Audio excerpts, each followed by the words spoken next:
Good evening, I'm Pinky Webb. Tonight, we ask the questions, we tackle the issues, we clarify matters, and we get on point.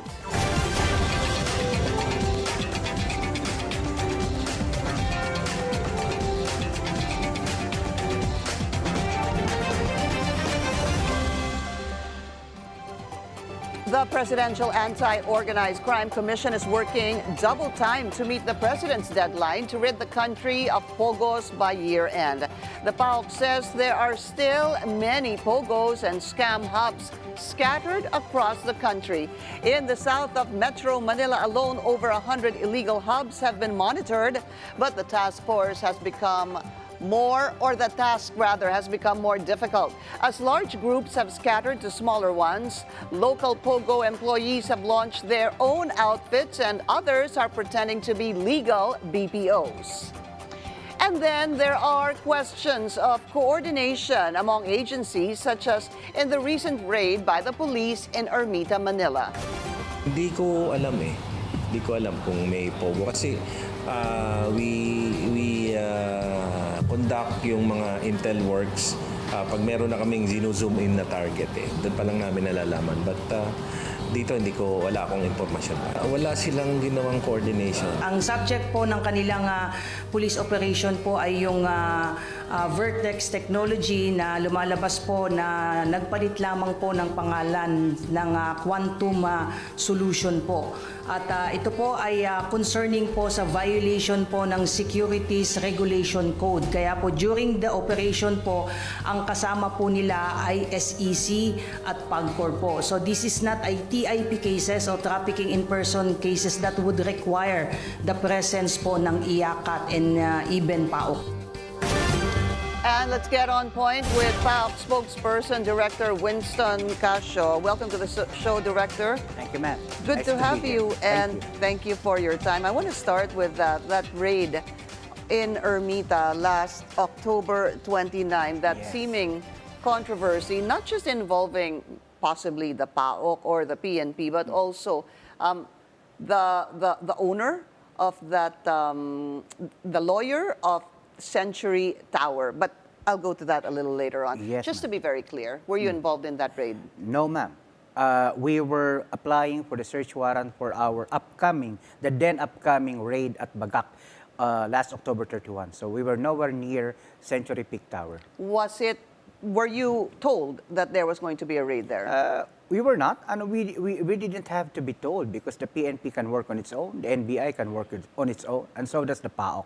So it's not unusual that you were part of it? It's not unusual, ma'am. It's not unusual. But because of the seeming questions that have arisen due to that raid, number one, I mean, it's still very unclear for now because the PNP spokesperson, General Jean Fajardo, saying that it was supposed to be Vertex that changed their name to Quantum. Yes, ma'am. Quantum Technologies. And then the lawyer of Century Peak Tower is saying that matagal nang wala itong Vertex. Last year, wala na daw po sila.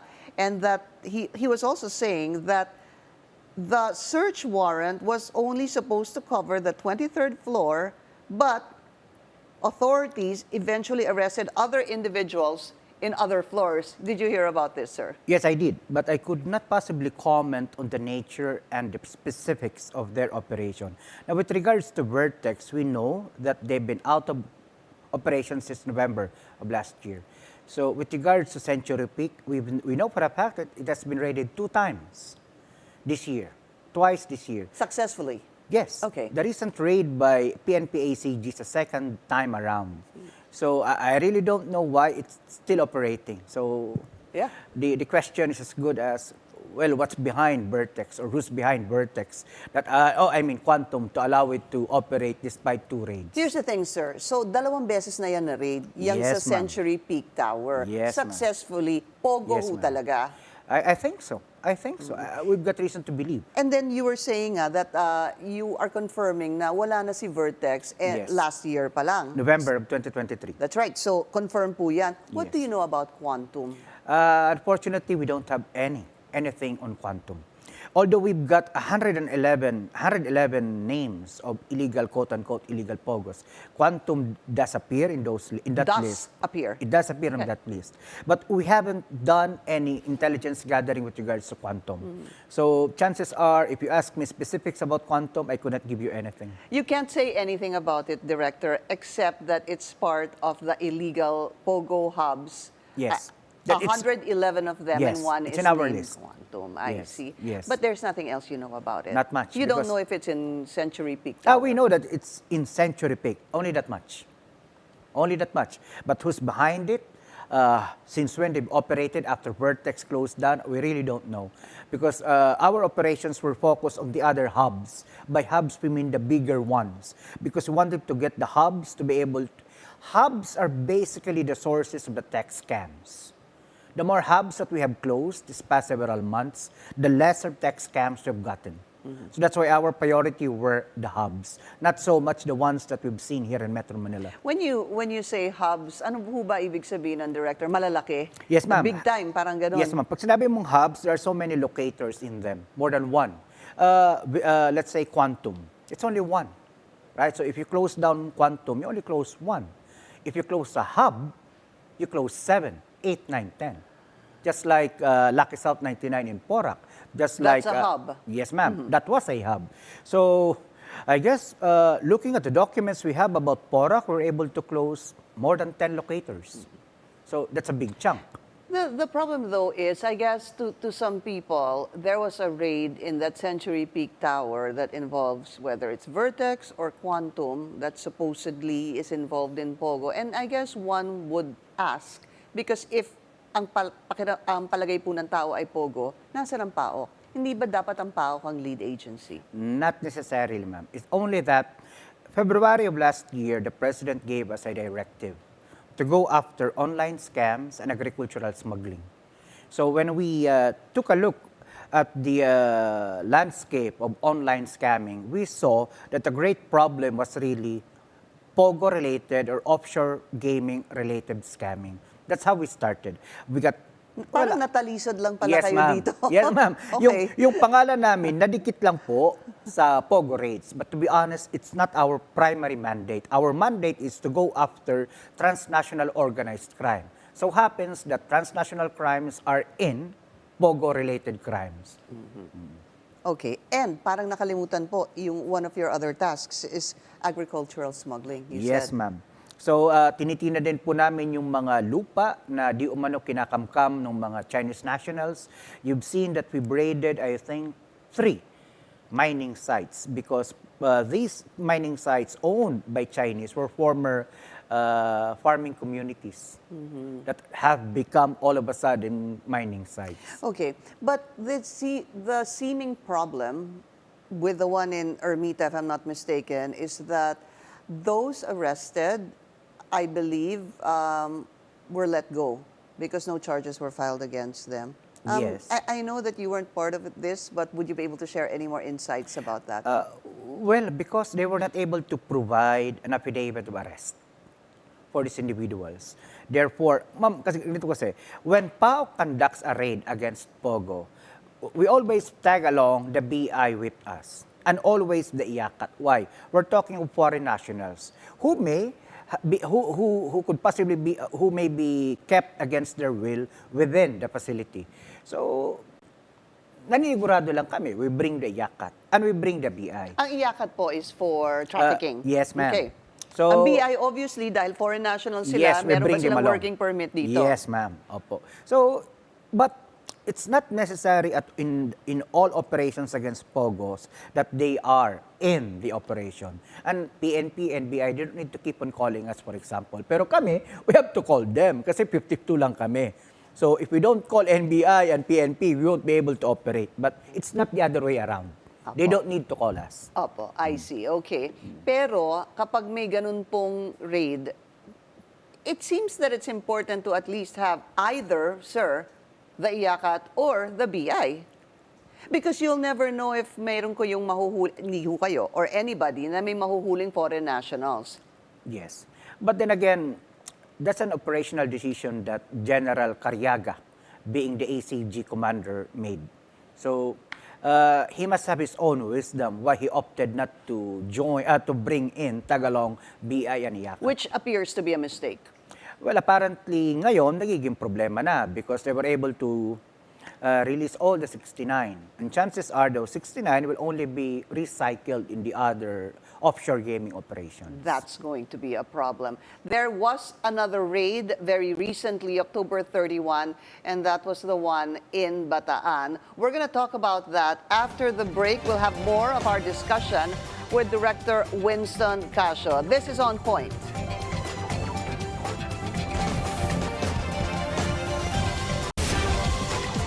Welcome back. You're watching On Point, still with us. PAOCC spokesperson, Director Winston Caso. I know that you said you're not involved in that raid in Ermita. Just wanted to bring this in before I forget and move on to the next topic. In that video ho kasi nakita na ginalaw po kasi yung CCTV. Do you do that in PAOCC? Technically, we don't. In fact, kami sa PAOCC, meron po kaming mga CCTV, body cams. We make sure we all have body cams para prim and proper ika nga yung kilos namin. Kumbaga, ayaw naming matalisod. Would there be any reason, Director, that you can share with us bakit gagalawin ang CCTV? Primarily because most of these CCTVs are, they could be accessed remotely. Yun lang po ang rason nun. And moving it would do what? Well, I don't know. To be honest, I don't know. So, yun lang ang alam kong rason na pwede nilang galawin yun sapagkat it can be accessed remotely. No? Pero other than that, I really don't know of any possible reason. How do you treat CCTVs in your operations? Is it to help you, to help the public? What is it for? Yeah. Ginagamit po natin yung CCTV bilang katuwang namin.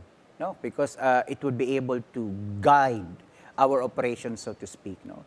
Every once in a while, we do some missteps, even us in PAOCC. No? Kaya those CCTV, but the missteps are not grave naman. Fatal. Opo. Fatal. We don't take money, we don't take gadgets, and so on and so forth. Sometimes, you know, like the other day. Ano yung pinakamatinding flaw na nagawa po ng PAOCC? Ako, nakita ko nung nakaraang araw na nagsisisigaw ako. Primarily because meron po kasing isang individual, papakawalan na namin yung mga tao at 10 p.m. I mean, the Filipinos, we were supposed to let them go on the 31st, nung operation mismo. Kasi, in Bataan? Yes, ma'am. We had nothing to hold them eh. So sabi ko na sa mga Filipinos, okay, you can go, iwan lang po yung mga bosses ninyong foreigners. Unfortunately, yung isang 22-year-old naming staff, lumapit sa akin, Sir, binabastos na ako doon. Sabi ko, anong ginagawa sa'yo, Sir? Nginangaratan ako, you know, yung dirty finger. Aha. Oh, so pinuntahan ko doon, pinagalitan ko yung mga tao. Sabi ko, you don't do that, we are authority. Sabi ko, tinutulungan na nga namin kayo, ayaw namin kayong kasuhan, bakit yung pa kami babastusin? Tama. So yung tao na ng bastos, kakasuhan ko sana ng unjust vexation. Kaya lang may edad na rin. So pinakawalan ko na lang. Binigyan ko na lang ng isang check. Baka yun yung kasama dun sa EDSA bus lane. Ay, hindi po. Hindi kasi ganun din eh, nag-dirty finger din hindi daw. po. Nauuso ata sa kanila yun. Director, can you help us understand why Filipinos are let go in operations like this, na involved po sila sa POGO? Is it a question of, are they involved, napilitan ho ba sila, o Pilipino sila, that's why they're let go? Ma'am, we don't have the material time, Pinky. Let's say, Bataan, 930, if I'm not mistaken. So we'd have to interview 930 possible criminal suspects. So how long would it take for us to interview all of them? CIDG, our reliable partner, meron po silang subpoena powers. So what we did was, we took all of their names, their pictures, biometrics, their data basically. Pag nakita namin doon sa digital forensic evidence na ito pala yung Pilipino na may-ari ng computer na to, we'll do a subpoena. Kakausapin namin siya. Pero we don't have time within 36 hours. No? Kasi we have to let them go within 36 hours. Otherwise, arbitrary detention po yan. Opo. So, yun lang po ang problema namin. Una, ang PAOCC napakaunti. Kahit kasama pa namin ang buong PNP, konti pa rin po kami. No? So, especially if you're saying 900 plus. Yes, ma'am. People. Is it standard operating procedure, Director, that you let them go whether they were just 10 or 500? No. If we're able to build a sufficient evidence against these people within the inquestable period, Of we 36, file a case. Yes, ma'am. Of 36 hours? Yes, ma'am. Okay. We file charges against them. And we did that in a good number of cases. So does that mean it all boils down to numbers?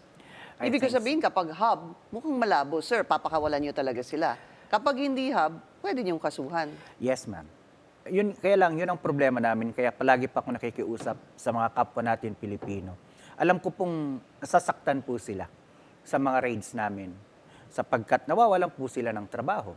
Kaya lang ginagawa lamang po namin yung trabaho namin para po maibsan naman ang problema ng scam sa Pilipinas.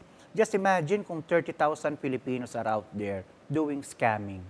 Diba? So, ang laking problema nun. Yun nga palagi akong sinasabi, please don't go into these POGOs. Bakit po? Ang kinakatakot ko at some point, baka maging indigenized na po. Pilipino na yung nagpapatakbo kasi may puhunan na sila. Hindi ko na madideport yun, mga Pilipino yun. Tapos malaking kita Yes, siguro, ma'am. sir. Pinky, ang magiging problema naman nun, mapupuno naman ng BGMP natin.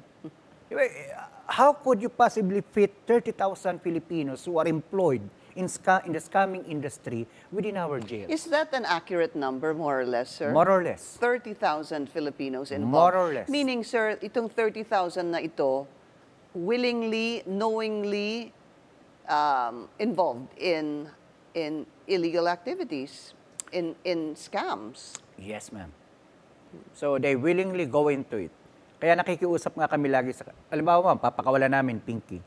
Oh, please, wag na tayo magkita ulit. Nakuha na namin yung mga pangalan ninyo. If I see you again, I won't forgive you na, kakasuhan na kita. Opo. I mean, ganun na lang ang kaya namin gawin. Kasi kung... Parang nakikiusap pa ho kayo. Yes. Kasi we don't want to clog the court dockets. Just imagine if I haul all of them to jail. What would the judges say to us? PAOCC, ang galing-galing nyo nga, pero sobrang galing nyo, daming problemang na-create ninyo. So, I mean, you get the point, Pinky. Absolutely. I understand where you're coming from, but I hope there was a better way Yes, to ma'am. solve this issue. If only our courts are able to dispose of cases that quick, why not? Instantaneously. Why not? All right. We're going to take another short break. There was a report earlier by our, was it Francis Volpe, I believe, wherein USEC Gilbert was saying that one of those that was arrested in Bataan is an Indonesian who is actually wanted in Indonesia. We'll Yes, talk about that after the break. This is On Point.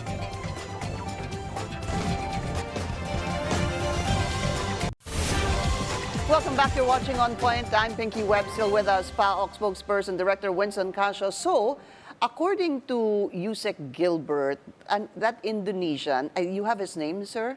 Halman, let me just check again. I'm getting forgetful na. He is Handoyo Salman. Wanted po siya Yes, sa... for fraud in Indonesia. Opo. Equivalent of 11 million pesos worth of fraud proceeds. Okay. And ano pong plano sa kanya? Because I'm not sure if, please correct me if I'm wrong, sir, it's the Indonesian police who helped the Philippine government back then to turn over and find, brother, Guwaping. Oo, si Guwaping, hindi ho ba? Tapos ngayon tayo naman, meron tayong wanted po sa kanila. Tayo naman, tama ho ba? Can return the favor. Parang ganun ho ba yun? That's above my pay grade, Pinky. So I have to ask my bosses about that, no? Secretary of Justice, the Bureau of Immigration Commissioner, you know. They're the best authority to answer that question. Ano po ang ikakaso sa kanya dito sa Pilipinas? Well, as of now, all of them, as of the moment, ongoing yung immigration inquest nila. Kaya ako medyo na late, iniwan ko yon for this. Thank you, sir. Appreciate it. So, they're undergoing immigration inquest for violating their conditions of stay. No. What is the violation exactly? Well, they were found in a facility that has no permit to operate in online gaming or online sports betting.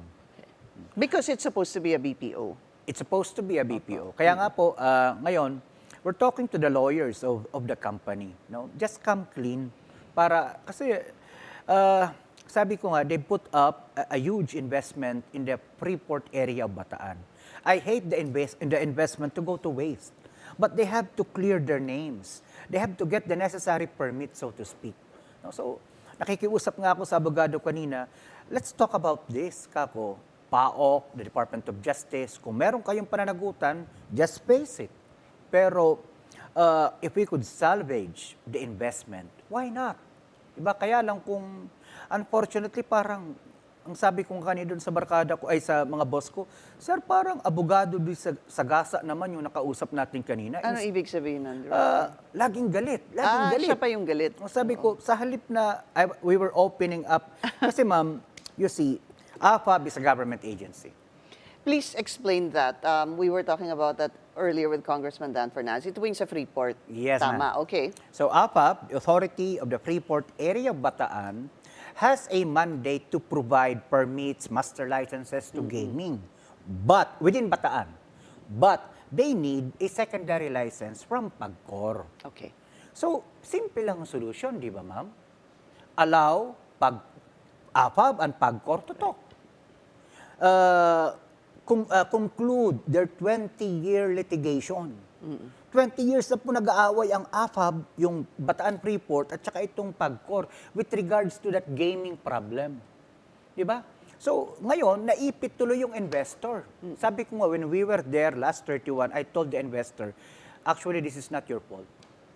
So you're saying that the investor is innocent? Technically not.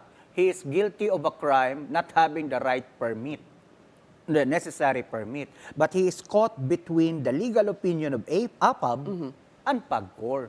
Sabi ko nga, the man has put up a huge investment for Bataan. Yeah, but at the end of the day, they were involved in scams. Technically, we'll have to look into that. Online sports betting. So you're saying, sir, are you clarifying this and telling us right now that it's not an illegal POGO operation? No. What we're saying is we've seen offhand some software that are indicative or red flags of illegal online sports betting. No? But ganito kasi yan, Pinky. You own the facility. You have 7 locators. So you need... Ang problema dito, sabi ko nga sa kanila sa yung 31st, you did not do your due diligence. I asked them, did you know that this locator was using this particular application, software? No, sir. But I said, that's not enough defense. I said, kung kayo ang nagpapatakbo nitong location, ay ng negosyong ito, you should have inspected all of the softwares that they were using. Because according to PAGCOR, these softwares are not allowed in the Philippines. Sabi naman ng AFAB, they have the authority to do that. PAGCOR need not mangialam doon sa ano and yun. give them ano. Yes. So kaya nga sabi ko, kanina when I was listening to them, teka, parang kinakailangan yata mag-usap dito si AFAB at saka si PAGCOR. It seems like it because they need to get their act together because that confuses you and it will confuse me too. I was confused talaga. Confused kami. Tinanong pa namin yung PAGCOR doon. Ma'am, meron ba itong certification sa inyo? None. Wala. Okay. So, chinek namin yung batas ng AFAB. Oo nga, sabi nung batas nila, nung kanilang IRR, they need to get a permit from PAGCOR. But if it's part of the IRR, then they should get a permit from PAGCOR. Okay. So naglalaban-laban ngayon kanilang mga legal opinion. And according to the lawyers, they've been at it for 20 years. I said, my God. So, kawawa tuloy ngayon yung investment. I mean, the ideas of AFAB, CESA, APECO, Clark, etc., it's a very noble idea. Investment promotion areas.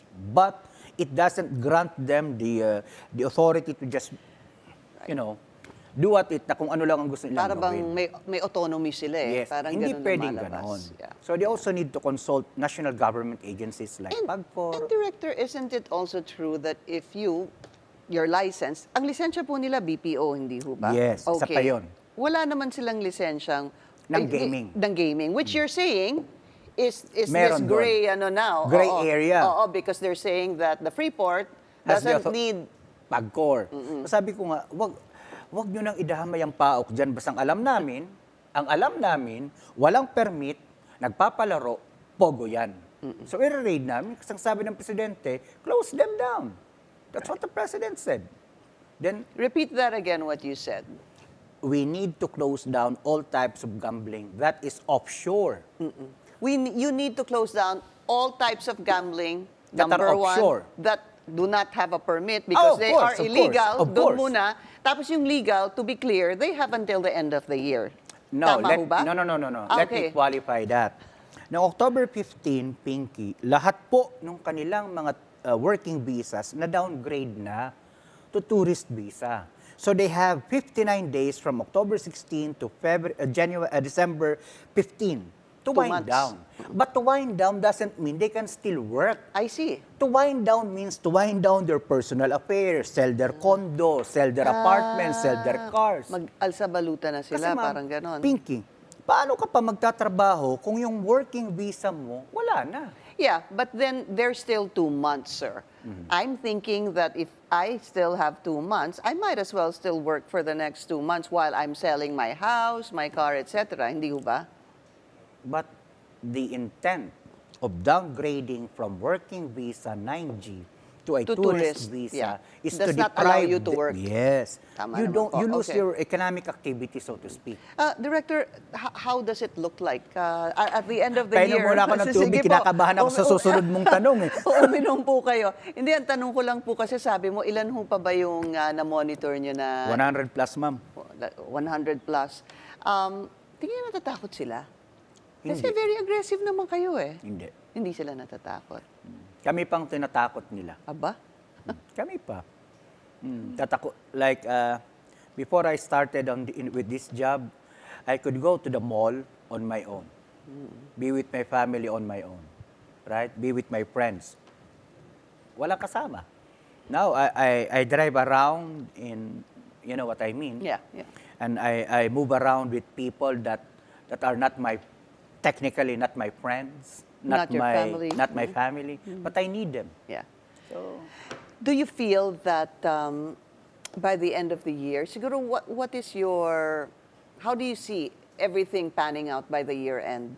ma'am, Yung as realistically as possible, sir. magsama-sama lang ang PNP, NBI, and PAOCC, siguro we could close down another 1/2 of the 100.